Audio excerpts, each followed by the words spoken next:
My tranquil Saturday morning was shattered when I saw 200 luxury vehicles tearing up the putting greens I'd spent 15 years perfecting. Our neighborhood HOA president, Cynthia, had decided, without consulting me, that my private golf course was the ideal parking lot for their annual barbecue fundraiser.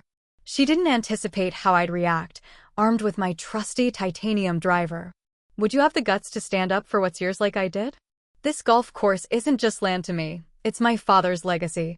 He taught me how to swing a club right here when I was only 8, back when this was just an empty field behind our family home.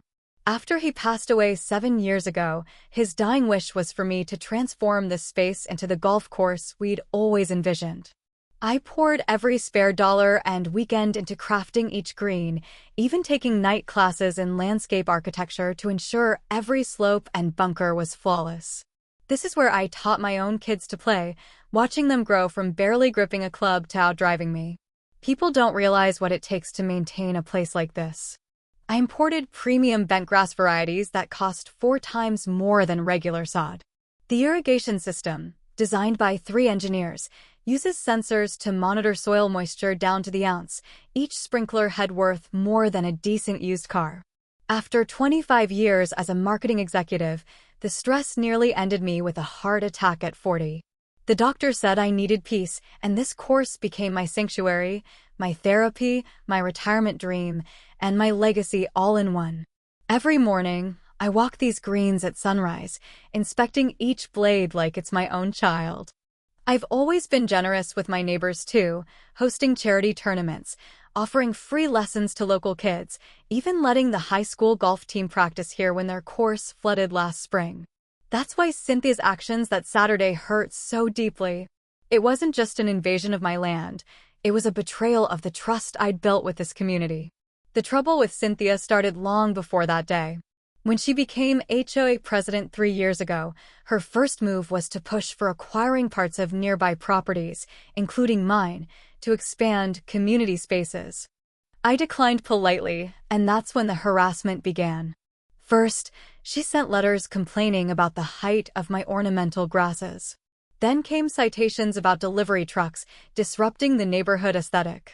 My landscapers faced constant grief over noise, even though they never started before the allowed 8 a.m. Last summer, Cynthia circulated a petition to rezone my property, calling it wasteful for a private golf course to sit on prime residential land. It failed, but neighbors told me she'd been meeting with developers. I installed security cameras after finding survey stakes popping up along my boundaries. I documented every interaction, kept every letter, and stayed professional. I even attended neighborhood events, bringing good wine and offering free golf lessons to keep the peace with friends I'd made here. But Cynthia saw my course as a personal challenge to her control, a green space she couldn't dominate. 2 weeks before the incident, I overheard her at a gathering. That golf course is a waste of land that could house 40 families paying HOA dues. She didn't know I was right behind her. I didn't confront her then, but I wish I had. That Saturday started like any other. I was sipping coffee on my deck, watching the sunrise gild the dew-covered greens, when I heard engines.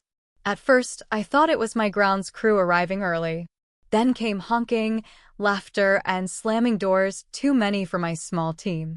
Through binoculars, I saw the unbelievable.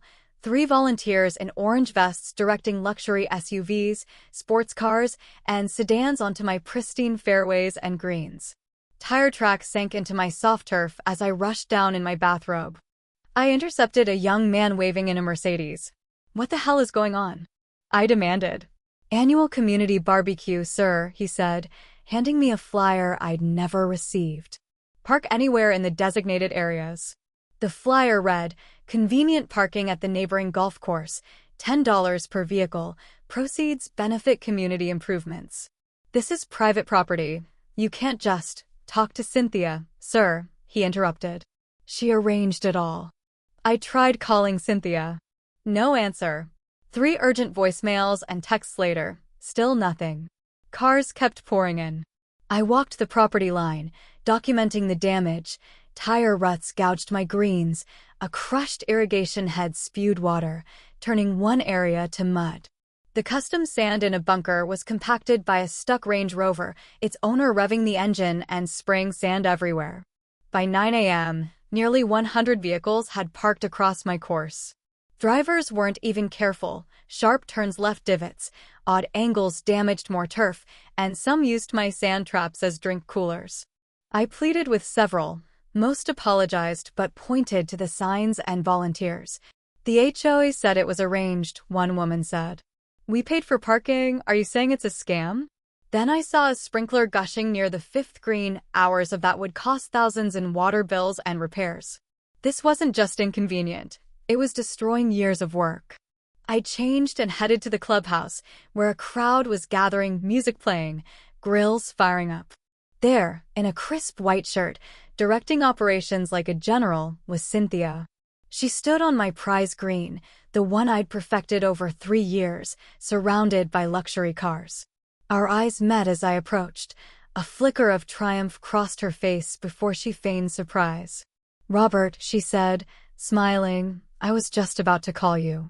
This is my golf course, Cynthia. Not your parking lot, I said, voice steady despite my fury. You have no right to park cars here or charge for it. She waved me off. Oh, please, it's just grass, it'll grow back. The community needed parking for our fundraiser. This isn't just grass, I shot back. This is specialized turf, thousands per square foot. Your cars have crushed 3 irrigation heads, each $11,200 to replace. She stepped closer, voice low. The community's needs outweigh your little hobby, Robert. There's a public course 10 minutes away if you want to play. I held up the flyer. You're charging people to park on my land without permission. That's trespassing and fraud. Loudly, she replied, we're a nonprofit holding a community event. We have certain authorities. Your HOA jurisdiction ends at my property line, and you know it. Her smile vanished. What are you going to do? Call the police on your neighbors? Tow 200 cars? Think how that'll look. We stood in a standoff, luxury vehicles gleaming around us, onlookers filming with their phones. You have no idea the mistake you're making, I said quietly. The only mistake, she retorted, turning away, was expecting you to be a team player. Back home, I called the police. After 15 minutes on hold, Officer Martinez said it was a civil matter. They're trespassing. I insisted. They claimed they had verbal permission, sir. Without clear, no entry, signs, or proof otherwise, it's he said, she said. File a complaint Monday. Next, I called my attorney, James, a golf buddy who answered despite the weekend. They're on shaky legal ground, he confirmed, but getting an emergency injunction on a Saturday's tough. By the time a judge hears it, the event's over. Document everything, damage, videos, conversations. So I just let them ruin my course? Legally, you can ask them to leave, but you can't remove them or their cars without liability risks. Pacing my office, I watched more cars arrive. Then I noticed volunteers collecting cash at the entrance, not just parking fees, but event tickets. With my telephoto lens, I snapped photos. The HOA's Facebook page confirmed it. Annual community barbecue and fundraiser, $25 admission, $10 parking. Proceeds benefit the Bright Future Foundation. A quick search showed the foundation was 3 months old, registered to Cynthia's sister. This wasn't a community event, it was a for-profit scheme masked as charity. I called my neighbor Tom, who confirmed suspicions. Cynthia emailed everyone, saying attendance was highly encouraged and non-attendees wouldn't get priority for community upgrades. I texted 4 friends who'd invested in my course, avid golfers with lifetime privileges. They responded with outrage. Edward, a retired attorney, texted, "She's using your land commercially without permission. We're coming over." In my garage, I eyed my father's golf clubs. His words rang in my ears. Sometimes in life, son, like in golf, you play it where it lies. A plan formed. By noon, my buddies arrived. Edward with a legal notepad, Luke with pro camera gear, Ben with his golf cart, and Greg, a golf instructor, with practice targets. Here's the deal, I said, spreading photos and documents on my table. They're running a commercial event on my land without permission, damaging turf and irrigation worth thousands. What's the plan? Luke asked. We're going to practice golf, I said. They looked puzzled until I explained. This is a golf course.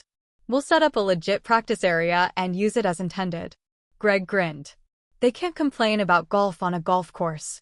We planned carefully. A practice area near the crowded fifth hole, targets placed safely but strategically, wild shots might bounce near cars. We'd document everything to prove we were using the property correctly. I wore my sharpest golf attire from a charity tournament. Greg set up targets, Ben arranged clubs, Luke rigged cameras, and Edward made caution, golf practice area, signs. We're not aiming at cars, I said. We're practicing. If balls bounce near vehicles because they're on a golf course, that's their risk. Edward drafted a removal notice. Luke set up a live stream on the community Facebook group. I grabbed my father's titanium driver, irons, and lucky putter. As we approached, Cynthia spotted us from the barbecue area. Her smile faded to alarm as she saw our gear and resolve. Showtime. We set up methodically. Barbecue attendees pointed and whispered. Cynthia marched over as Greg positioned the last target, perfect for a hook to send balls near parked BMWs. What are you doing? She demanded. Practicing golf, I said, gripping my driver on my golf course. There are people everywhere. You can't hit balls. Actually, Edward cut in. This is a golf facility. The unsafe condition comes from unauthorized cars on an active course. She fumed as we continued. Luke's cameras rolled. Ben handed out balls. I'm warning you, she hissed. If you damage any vehicles, I'll have you arrested. I hope nothing's damaged, I said. That'd be unfortunate, almost as bad as the $30,000 in irrigation damage you've caused. I took my stance, the crowd hushing. Cynthia paled. My driver cracked. The ball soared, hit the target, and bounced between two Autos, missing them by inches. Onlookers clapped. Nice shot, Greg said loudly. In a real session, we'd hit 50 each for consistency. Cynthia's eyes widened. Ben teed up another. Edward handed me a 7-iron. My next shot landed closer, bouncing past a BMW mirror. Then the exodus started. A man rushed to move his Lexus. A woman ran to her Mercedes. Word spread, the crazy golf guys hitting balls near cars. Within 20 minutes, the first row cleared. As I lined up again, a man from the barbecue clapped slowly. I've waited years to see someone stand up to this HOA nonsense, he said. They fined me $500 for trash out 2 hours on a non-pickup day. Others joined, sharing HOA gripes. Our protest was growing. Cynthia returned with 2 board members, George, her loyal ally, and Laura, who looked uneasy. This is reckless endangerment, Cynthia declared. You're officially what? Interrupted Frank, a retired cop from down the street. The HOA has no jurisdiction here. You know that. We ensure neighborhood safety, George argued. Then why'd you create the unsafe condition by parking cars on a golf course? Frank countered. Cynthia pivoted. Robert, be reasonable. People paid for this event. The community needs it. Speaking of money, I said, where's it going? The Bright Future Foundation. What does it do? Her face flushed. It's a community fund. Registered 3 months ago with your sister as the officer, Edward added, showing his phone. The crowd murmured. Laura stepped back. You're defamatory. Cynthia snapped. I'll sue. Truth's a defense to slander, Edward said calmly, and we have proof. A woman pushed forward. You said attendance was mandatory, that non-supporters wouldn't get snow plowing. More chimed in. You charged my kids $10. You said my yard fines would vanish if I volunteered. Cynthia lost control. Everyone leave. This event's cancelled due to unsafe conditions. Actually, Luke said, pointing to his camera, what's unsafe is parking cars on private property without permission, damaging systems worth thousands. Cynthia glared. This isn't over, Robert. You're right, I said. But your illegal use of my land is. Remove the cars now. A news van pulled in. Luke's stream had worked. Cynthia's face blanched as the crew set up. Neighbors approached me with HOA horror stories. She fined me $700 for unapproved roses. My party got a noise complaint at 7:30 p.m. I quit the board when she gave her brother-in-law a landscaping deal. The reporter, Erica Lee, asked, "What's happening here?" Before I could speak, Cynthia cut in. "This man's disrupting a charity event by hitting balls at cars." "Not true," Frank said. "They're golfing on a golf course. The story's why cars are here without permission." "Is that accurate?" Erica asked. "Not only that," Carol added, "they're charging residents to park on land they don't control for a shady foundation." Edward handed Erica documents. The story grew beyond a property spat. Cynthia retreated, claiming she needed to check the food. George approached me quietly. "There's something you should know." From his car, he pulled a folder. "Sunshine Estates luxury condos, plans for my golf course." "Cynthia told the board you were selling to developers. This event was to pitch investors. She said I was broke and selling? And the foundation was to funnel funds." Speechless, I joined Richard, who showed me an HOA post. "Exciting news. The Elliott Golf Course will soon be homes. Details at the barbecue." This was a takeover. Erica interviewed neighbors. Luke showed her damage footage. "I told my buddies, she's not just after my land, she's been fleecing everyone." Most cars had cleared out, the barbecue fizzled. Near the clubhouse, I saw suits taking notes, developers. "We end this publicly," I decided. I approached Erica. "I've got the real story." Passing Cynthia, I overheard her hiss to a suit. "Don't back out, the investment's still." She froze, seeing the plans in my hand. He bolted. The news aired Sunday, exposing the parking, the plans, and HOA corruption. Monday, the HOA held an emergency meeting packed with homeowners. Cynthia resigned via letter, citing health issues. Laura announced, "We're appalled at the misuse of Mr. Elliott's property and misrepresentation of authority." George revealed shady finances, contracts to Cynthia's kin, foundation fees. "We've accepted her resignation, effective now." Cheers erupted. The board apologized, pledging $73,450 for repairs, irrigation, turf, greens. They dissolved the foundation, returned funds, and notified the DA. Frank joined an ethics panel to review HOA actions. Neighbors offered repair help. City officials fast-tracked boundary markers and fence permits stalled under Cynthia. A rezoning request from her, denied thrice, surfaced too. The next Saturday, 30 neighbors showed up to fix my course, tools, coffee, laughter. Richard, a landscaper, led turf work. Teens raked bunkers. In 2 weekends, it was better than ever. Laura proposed a legit neighborhood golf day, annual, consensual, unifying. I agreed. I launched a junior golf scholarship in my father's name. It filled instantly. Cynthia moved away. The DA probed her finances. Talk shifted to tournaments, not scandals. Defending my land with dignity didn't just save my legacy, it rebuilt our community. Justice, like a perfect golf shot, takes precision and guts. My greens gleam now, a testament to standing firm, not against foes, but for what's right.